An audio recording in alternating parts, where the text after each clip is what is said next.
They say stories have brought humans together for eons, so I thought I'd tell you one I heard recently. There was this kid who was trying to take a picture with his dad on graduation day. His mom told him to put his arm around his dad to make it look more natural. Upon hearing this, the dad promptly said, "If you want it to look natural, why don't you have him put his hand in my wallet?" I tell you this story to make you laugh, but more importantly, to highlight that although this day may be our graduation, the achievements we are celebrating today do not belong to us alone. Countless people have given of their time, money, and effort to bring us to this stage. There are so many teachers sitting here today who have not only guided us through our worksheets and workbooks, but have fundamentally changed the way we think.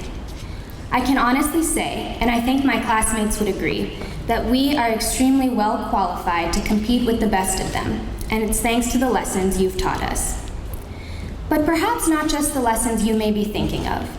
I refer not to the biology class in which I learned that the mitochondrion is the powerhouse of the cell, or the history class that taught me that at one point in time, there were 3 popes at once. Although those were important, I'm talking about the time I learned the meaning of patience, when a teacher willingly met with me 3 times to talk about the same topic. The time I learned the meaning of perspective, when I spent a free talking to a teacher about what it means to be happy. We appreciate our teachers so much that we say thank you when they hand us tests. No, seriously, I think Ellis is the only school where you hear a whisper of thank yous going around the room before an exam begins. No words I can say can express how much you've done for us, so I'll borrow some from William Shakespeare. I can no other make but thanks and ever thanks. Parents, you've been here for it all. You've given us your love and support at least 85% of the time. No, I'm just kidding. From the day we were born to today, the day we leave high school, you've been pillars. You've been there for every participation award, every mess of glue and glitter we proclaimed was art. And most importantly, you've never once questioned our weird desire to dominate color wars every year. By the way, that paid off because sitting right in front of you are the 4-year color war champions. By sending us to Ellis, you gave us the greatest gifts a girl could ask for, an education and the confidence to use it. You took a risk in being parents. Raising kids is a lot like buying furniture from IKEA. The instructions are non-existent. The assembly may or may not cause high blood pressure, and you have no idea what the end product will turn out to be. But looking around at my classmates, I'd have to say you've done a wonderful job. Michael Jordan summed it up for us all when he said, "My heroes are and were my parents. I can't see having anyone else as my heroes." Although we need to acknowledge everyone that's been a part of this journey, I do want to take this opportunity to talk about the class of 2015. First things first, guys, our parents are so proud of their baby girls right now. This would be a great time to tell them about the time that you spilled wine on their carpet and blamed it on your 3rd cousin during the family reunion. But let's get back to the matter at hand. Class of 2015, we made it. Now, what we made it to, that's a whole other question. I mean, I guess this is what they call the real world. That might sound abstract, so let me put it another way. You will now have to pick out your own clothes every day. Kilts and polos will soon be distant memories, but I know there are certain things that I'll always remember because I was a member of this class. First, never compare your life, your circumstances, or your successes to another's. Albert Einstein once said, "Everybody is a genius, but if you judge a fish by its ability to climb a tree, it will live its whole life believing it is stupid." While all of us were receiving decisions from colleges, there was nothing but genuine happiness when someone got in, and full support and encouragement when someone didn't. You taught me that life doesn't have to be a competition, and one person's successes does not in any way diminish that of another. Being in such a supportive environment also made me feel that I never had to compare myself to anyone. At the beginning of the year, we decided to write people's names on the door whenever they committed to college. I swear, whenever someone finally committed, their friends were more excited to write that name on that door than they were. I hope all 30 of us will celebrate others' achievements for the rest of our lives. Next, the opportunities are all around us. We simply have to dare to take them. A big part of America's legacy is that daring. We dared to send a man to the moon.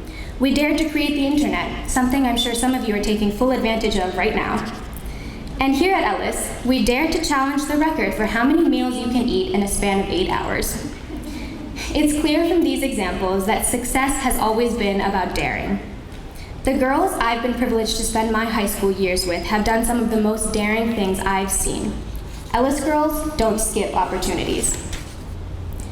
This class taught me the importance of hard work and humility. Some of you may have heard the story of the supermarket manager. She hired a young man who came into the store for the first day. The manager shook his hand, gave him a broom, and said, "Your first job will be to sweep out the store." The young man looked shocked. "But I'm a college graduate," he protested. The manager nodded knowingly and said, "Oh, I'm sorry, I didn't realize. Here, I'll show you how."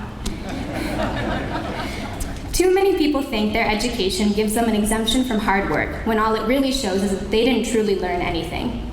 I saw 29 other seniors in February, after many of them had already been offered admission, and although almost none would have to report their grades to college, every one of them worked hard on their senior theses.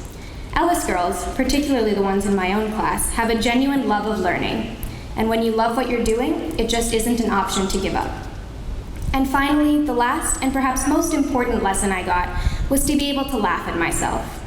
Ethel Barrymore, an early American actress, said, "You grow up the day you have your first real laugh at yourself." If that's the case, then thanks to these girls, I grew up a long time ago. One day, I was sitting at lunch with my friends, and one of us had a brilliant thought. What if humans devolved and eventually lost their thumbs? We proceeded to spend the rest of lunch trying to act like we'd lost the use of our thumbs. Now, I wish I could say I was young when this happened, but I was 16. They don't say age is just a number for no reason. But that's not important. I remember that particular lunch not with shame or with embarrassment, but with laughter in my mind. Was it stupid and ridiculous? Of course it was. But we will all do stupid and ridiculous things in our lives.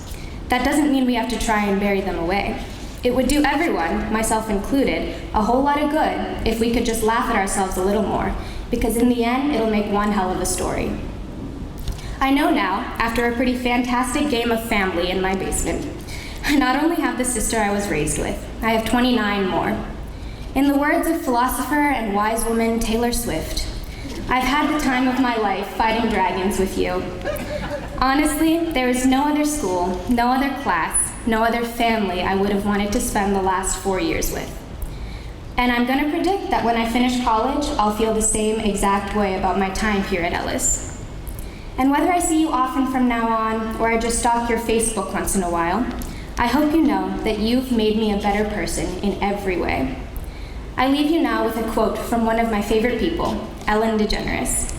Follow your passion, stay true to yourself, never follow someone else's path.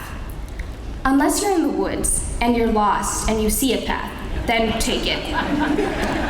Thank you so much.